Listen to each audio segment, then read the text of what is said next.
I wanted to give some information to people about hernia operations, also how to prevent getting hernias in the first place, how to build up that whole area, get that whole area breathing so that the muscles are soft, the muscles are strong, so as you get older or if you're working out, you just don't get hernias in that area.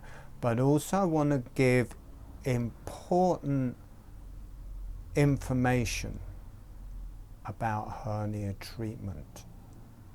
I think every healer, osteopath, everybody in the healing profession should know this information, especially in the UK. So I recently, through an accident, pulled a inguinal hernia, which is in the groin, and it's next to impossible to heal that naturally because gravity is just opening it all of the time. I'm doing a free webinar this Sunday where we're working with holographic breathing, and we'll be working with really all of the diaphragms to get them breathing and to open up through that area with holographic breathing, with a motion of the hands and feet that fit together with the breathing, tones that whole area, gets the pelvic floor breathing, gets all those muscles breathing, so they're toning, becoming supple with every breath. And then it just especially as people get older and generally lose muscle strength, keeps building that area so you won't get these hernias that people often get as they're getting older. So there's that free webinar. There'll be a link below. It's this Sunday. If you're watching this after the Sunday the 30th, there's a link to the video. I'll be making a video of it, and you can just watch the video. It'll teach you holographic breathing. It'll teach you how to work with the hands and feet and how to get that whole area breathing. This is the most popular operation worldwide. Not that it's popular for the people, it's just popular because it's the most often done operation for inguinal hernia. And worldwide, over the last 25 years, they've started putting a mesh on it, a plastic mesh. And most people are okay. But for a good percentage of people, they end up in severe and chronic pain. Ruins their lives. There's all sorts of documentaries coming out showing all of these people who are just in chronic pain. And there will be variations of that and levels of that that just aren't reported. And what you've got in the inguinal hernia, you've got the inguinal canal, which the blood supply and the nerves and the different things going down to the testes. In the women, I'm not sure. I think it's just a canal. I'm not 100% sure of the anatomy, but there's an inguinal canal, and then there's a weakness, or there becomes a weakness around it, and then the intestines can start poking out through that, and that is the hernia. Now in the old days they just used to tighten that, go in with a needle and thread, tighten that up and pull it back around the inguinal canal. But over the last 20 years or so, it's like a big sticky plaster, you know, kind of quite big, and it goes around that cord, that canal. And they just stick it on and stitch it up. They don't address the muscles underneath it.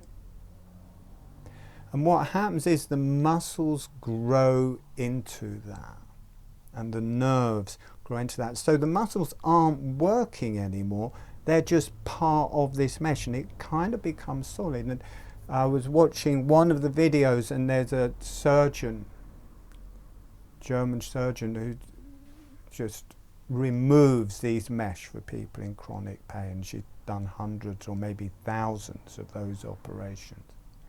Big, horrible operation, because all of the muscles and nerves get integrated into this thing. He said 99.9 or 99%. I'll leave a link to the documentary below of people where she's removed the mesh.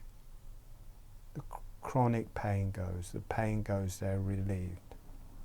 So I'm faced with this operation now because I had this injury, and I didn't know about this problem with the mesh and people suing the doctors and different things. I just didn't know about. But because of my job as the founder of holographic breathing and teaching breathing and this breathing motion through the whole body, I wanted that after the operation that area carried on breathing. And I asked, I said, I don't want this mesh that people are talking about, I just want it stitched up so the muscles are pulled in and the muscles are there and they can work again. And he talked me around. I mean, I paid £200 for that top surgeon to talk me out of doing that, you know. Lots of information, you know. He said, only 4%, there's only 4% of chronic pain. But you don't know how much is being documented, how much is being reported, what levels of chronic pain. In the documentary, they said it's more like 10 to 30% chronic pain from a mesh operation. And I hadn't watched those before those. So I went into this interview thinking, yeah, I just want them to stitch up. I'm old, I'm 65, but I walk a lot, I breathe a lot, that area is kind of okay, there's a good tension in the muscles there, and they can fix that. But no, he said, no, just use the mesh, it's quick, this, that, and the other. And after that, because I wasn't going to do it on the National Health, because it got 2 years or something to get an operation, a long time to get the operation. But then directly after that, I started seeing these documentaries, one after another, showing the horrific effects of this on anywhere with mesh. But this is the favourite operation, or the most done operation, so it's mainly around that. And with women who've given birth and they're peeing more than they want, they support that whole area with the different, not just one, big bands of mesh going in all directions. Women have died from that. And the mesh doesn't stay where it is, it starts moving around. People start having mesh coming out of their anus.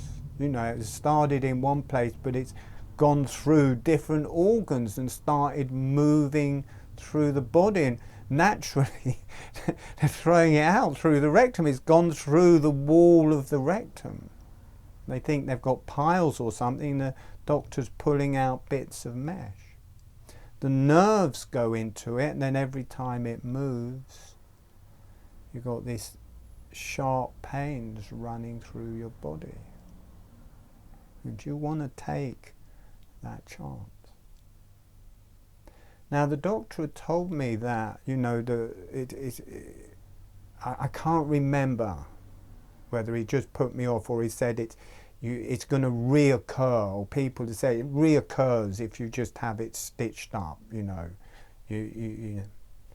So I was watching these videos and I started looking around for the alternatives of having it stitched up. One, I think it's called the Shodai's operation.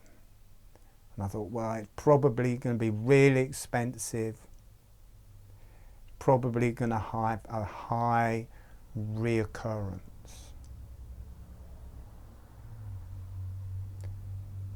Gold standard. It's thought of as the gold standard of hernia repair. The gold standard.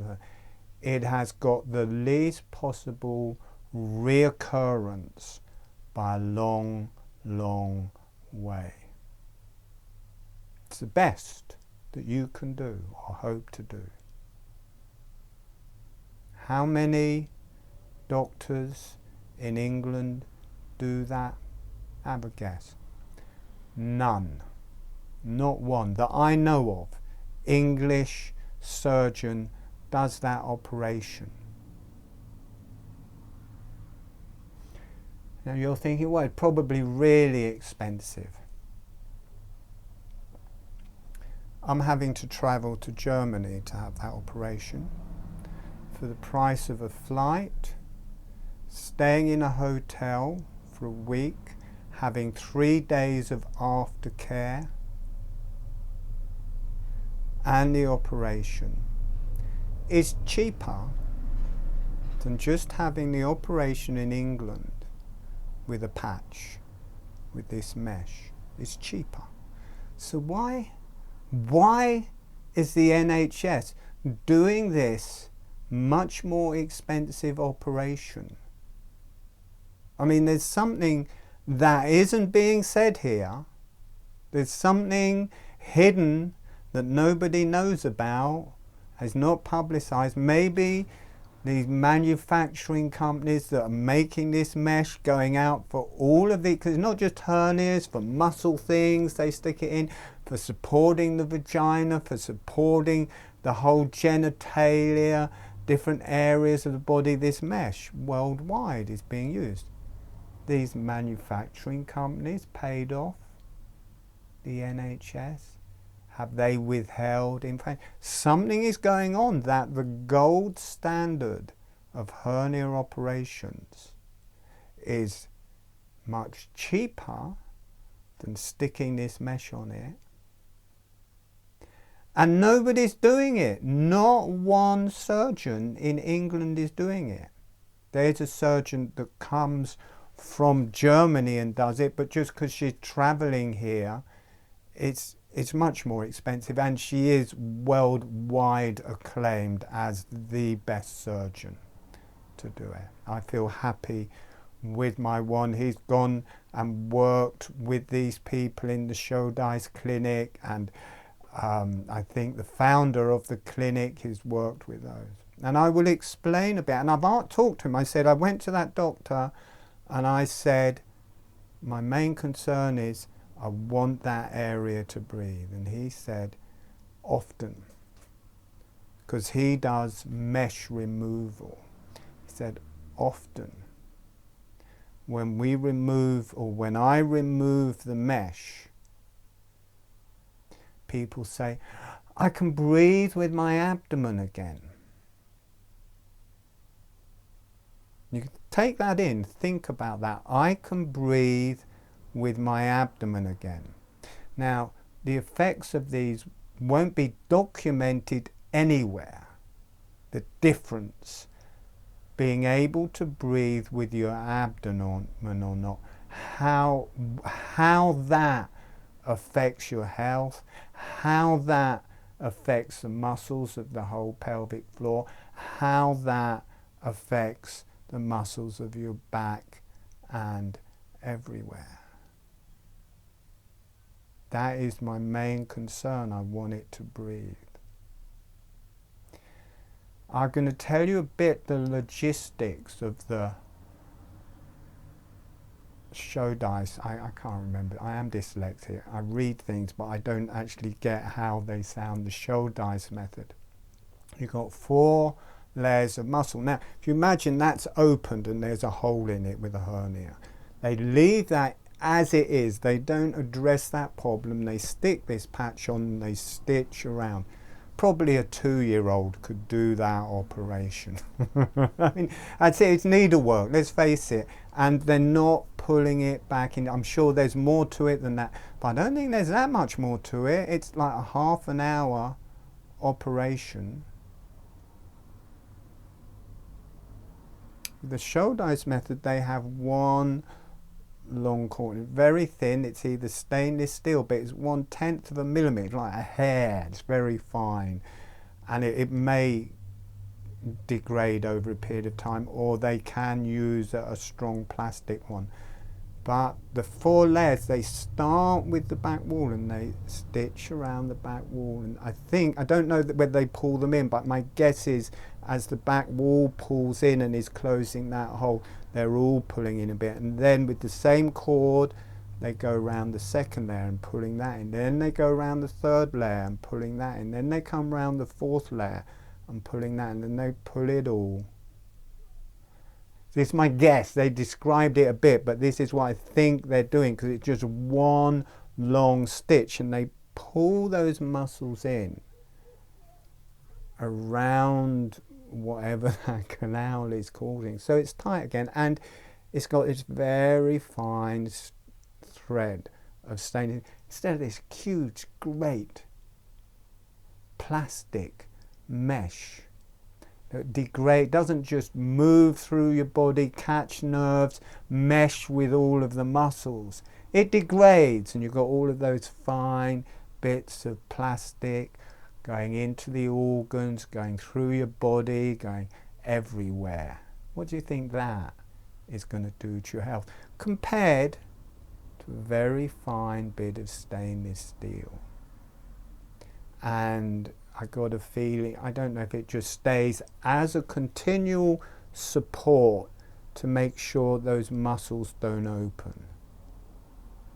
But you make up your mind what you think is the best operation, because there's all of these people in England being ferried into these operations with a patch, who, unless they research it, just think, yeah, my doctor's telling me the truth.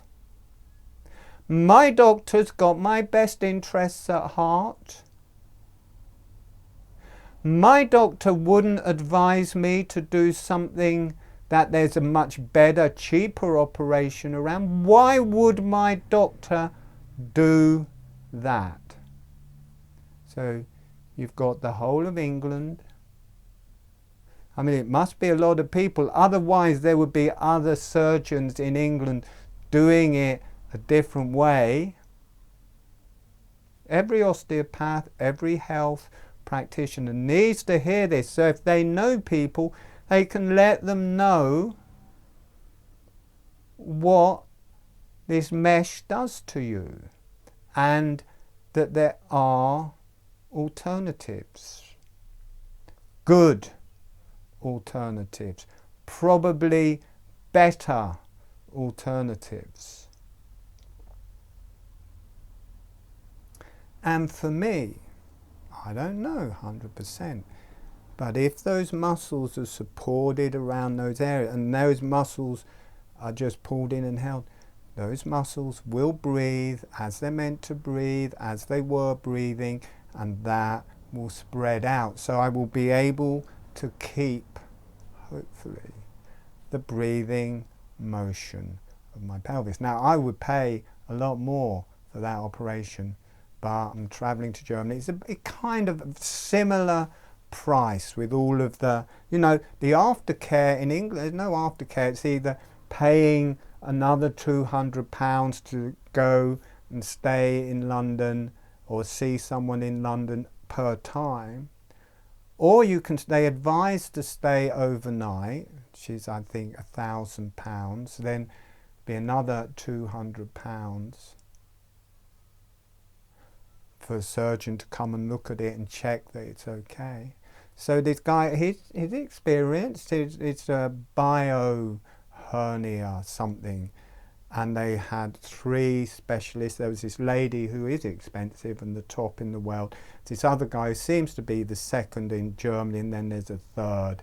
And he deals with lots of athletes. He does this particular operation, he said, 500 times a year. He's obviously doing other hernia operations, but this particular one, 500 times a year. So he's got a lot of expertise.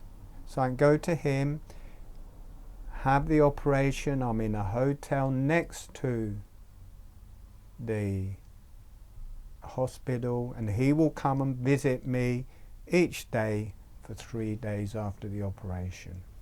Make your own mind up. What would you like to do? Will you just believe your doctor? There's nothing wrong with mesh. You really want to believe that, or do you want to investigate it a bit? I will leave 3 links to different documentaries talking about the mesh. You may be absolutely fine. I'm not saying, you know, it is a minor thing. It's a minor amount of people end up in chronic pain. Debatable how minor that is. So you may be absolutely fine. Or is this just somehow conveyor belt surgery where they're just sticking on a plaster?